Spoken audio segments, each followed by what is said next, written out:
Hello mga par, ay natapos natin yung wire installation sa Hyundai DB160. Ayun si Sir no, from Santo Tomas, Batangas. Yan, dinaya tayo no. Tapos siya nang inabili sa atin ni Sir, ito yung ating Zenlo X1 Plus na 60 watts. Tapos PIAE horn dual horn setup. Tapos yan, yung MDL natin nasa ilalim lang no. Tapos naka-stainless bracket. Okay. Tapos yan, kasama na rin sa inabili so yung ating passing pang CB150. Kadalasan likod lang yung kinakabit natin dito. Tapos ito original pa rin no. Okay. Tapos ito yung ating switch sa ilalim no. Yan, sample tayo. Ayan, lubing nito ay white. Ayan, ganyan kalakas yung ating Zenlo X1 Plus na 60 watts. Tapos high beam, pure yellow no.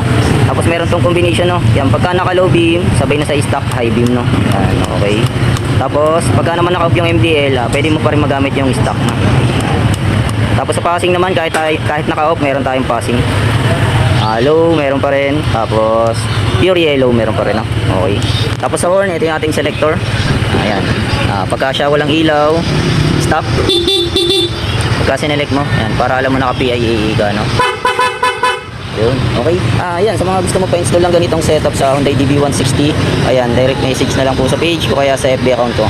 O kaya visit kayo dito sa shop ko sa Banay-Banay, search nyo lang Parades Banay-Banay Kabuyaw. Yan, makikita nyo na yung shop no? Okay. Yun lang, thank you and ride safe.